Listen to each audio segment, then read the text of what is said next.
Your Honor, opposing counsel, ladies and gentlemen of the jury, my name is Charles Willson, and with my co-counsel, Mr. Jeremy Schnapper, I represent the defendant, YerbaBuena House. Now, the death of a loved one is a painful thing. I've experienced it. No doubt many of you have experienced it as well. We know that pain. Further, we also know that the grieving process affects everyone differently. Some of us rejoice at the end of life's suffering, while others become angry at the loss.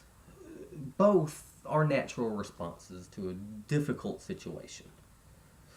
Often, when the reaction is anger, we look for someone to blame. Someone, something, some external source has caused me this pain. We may even blame ourselves, wondering what I could have done, or what he or she or they could have done differently so as I would not have to feel this way.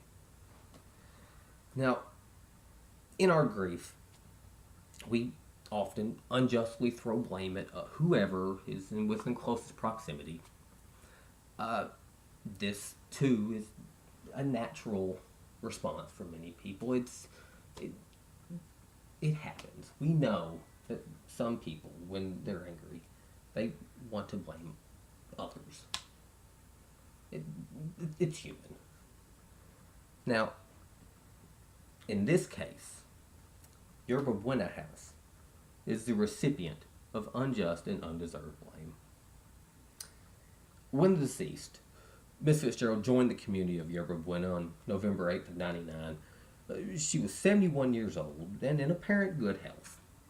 But as is typical of a person of her age, during her time at YerbaBuena, her health declined somewhat. Now, despite the decline, Miss Fitzgerald remained an active participant in Buena Vista. Unfortunately, in December of 2004, Miss Fitzgerald developed a bed sore. And despite the best efforts of the visiting nurse assigned to treat the deceased bed sore and the YerbaBuena staff, the sore progressed. And when it became apparent that the sore had progressed to a point which YerbaBuena staff were no longer qualified to treat it, Miss Gerald was then admitted to St. Teresa's Hospital. However, instead of decreasing the size of the bed sore at St. Teresa's, the bed sore grew and her condition worsened. And it was at St. Teresa's where Miss Fitzgerald subsequently contracted a sepsis and a MRSA infection. And it was at St. Teresa's where she subsequently passed away from respiratory failure brought about from the sepsis and the MRSA infection contracted at the hospital.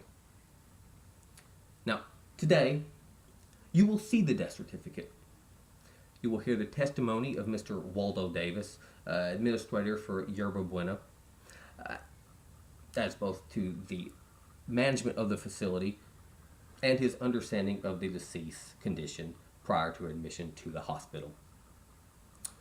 You will also hear the expert testimony of Dr. William Amparo regarding Title 22 compliance and pressure sore, bed sore pathology.